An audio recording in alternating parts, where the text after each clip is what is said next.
All right, now, here's what's going to happen. This is literally coffee cup calorimetry. You're going to have 2 styrofoam cups double stacked, okay? Keep them double stacked. Do not separate them, okay?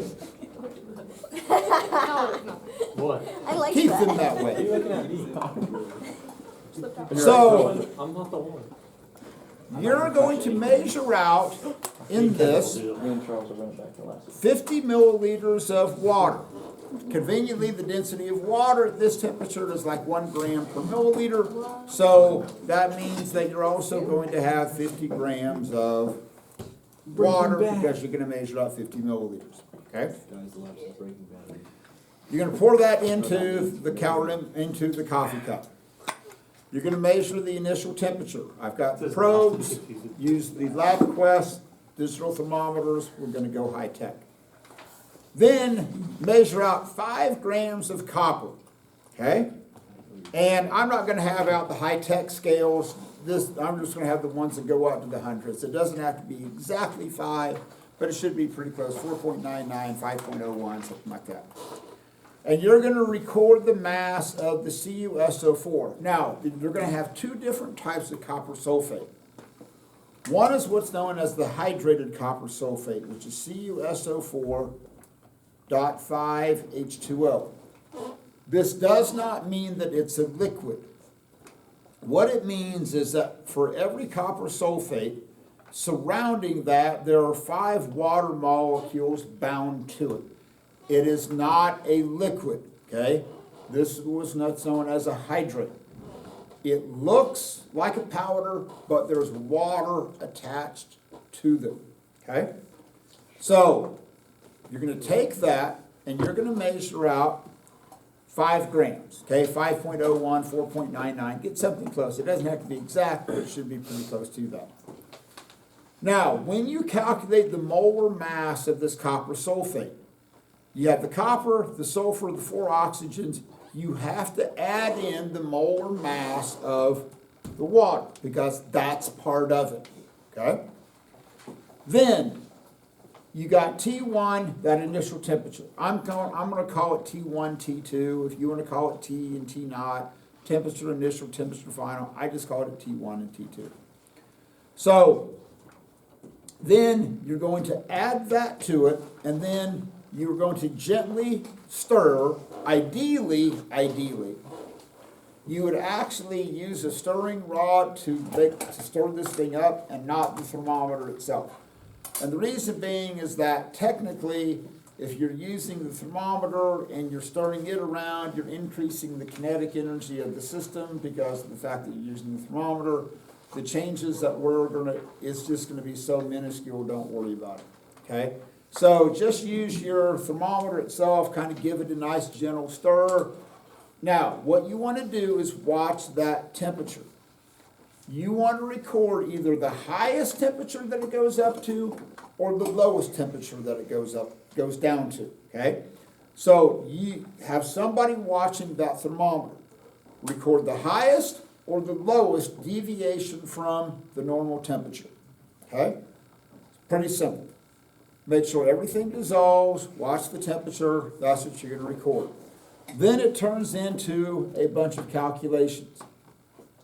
The only calculation that I really, really want you to show is that one where it says, oh, show calculation, stunning as that may be. Really. So in this situation, I tell you, take the mass of the water, which is going to be 50 grams, add in the mass of the salt, which is going to be about 5 grams, so your total mass is going to be about 55 grams. Now, here's what's going to be important. This is Q for the surroundings, okay? So, what you're going to do then to get this value on your delta H for the enthalpy, you're going to take that Q value and you're going to divide it by the moles of the copper sulfate. That's going to get you your delta H value. Remember to switch the signs. If the temperature goes up, Q is gonna be positive for the system, which means you make Q negative. Excuse me, if Q is positive for the surroundings, you need to make Q negative for the system. Then the only thing that's gonna change in the next one is that you're going to start with what we call anhydrous copper sulfate. That's CuSO4, but there's no water molecules attached to it, okay? So it's the exact same process, but it's going to be anhydrous. I don't care which one you do first. I've got hydrated copper sulfate on one scale, I've got anhydrous on the other one. But what's gonna be different is the anhydrous, you need to only measure out about 3.2 grams. So with the hydrated one, measure out 5. The anhydrous, measure out 3.2. So what you should see, assuming that you don't break chemistry, is that you should see one of the temperatures go up, you should see one of the temperatures go down, which means you should have a positive delta H and you should have a negative delta H, okay? Now, and I've given you the accepted values, okay? And most of the time, this data works out to be fairly close.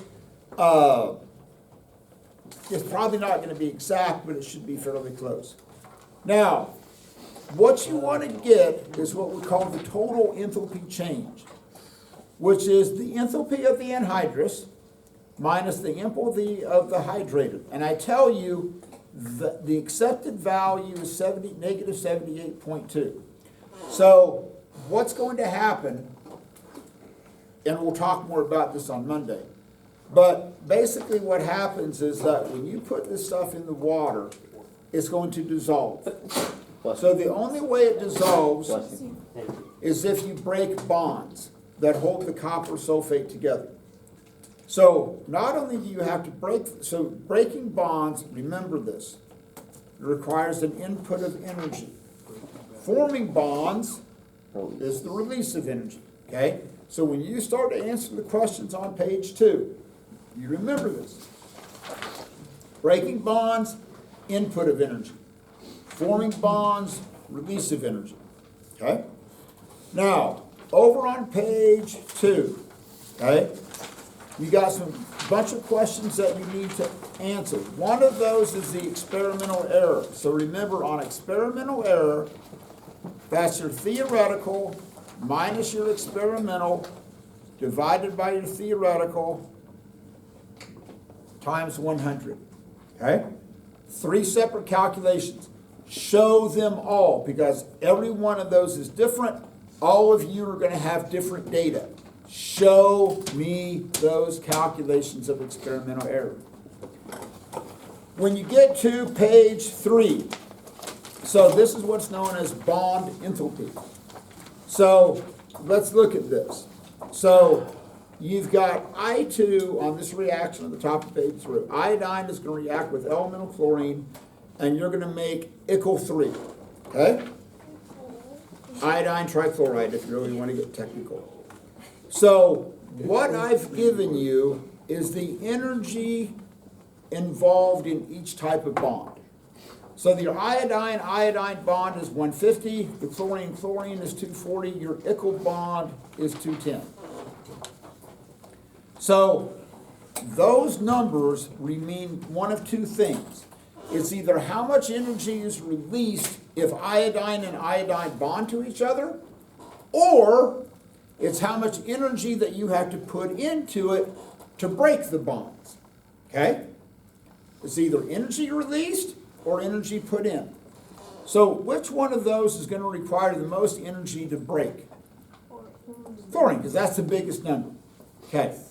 So on number 1, I put is energy absorbed or released to break the bonds and hold together iodine and chlorine molecules. Let's just start, because if this is wrong, everything's going to be wrong. So, absorbed or released, is it a cost or a payoff, if you want a financial analogy, to break the bonds? Cost. It's cost. You have to put energy in to break the bonds. Now, I don't know about that. Now, on number 2, listen to me. How many bonds are broken in each molecule of iodine, and what energy is involved per 1 mole of iodine molecules? So you need 2 distinct answers here. So if you look at just the iodine, how many bonds are there that you have to break in an iodine molecule? 1. Just 1. Now, in contrast to that, you look at Ickel. If you look at iodine trichloride, here's what I want you to see in terms of what I'm asking for.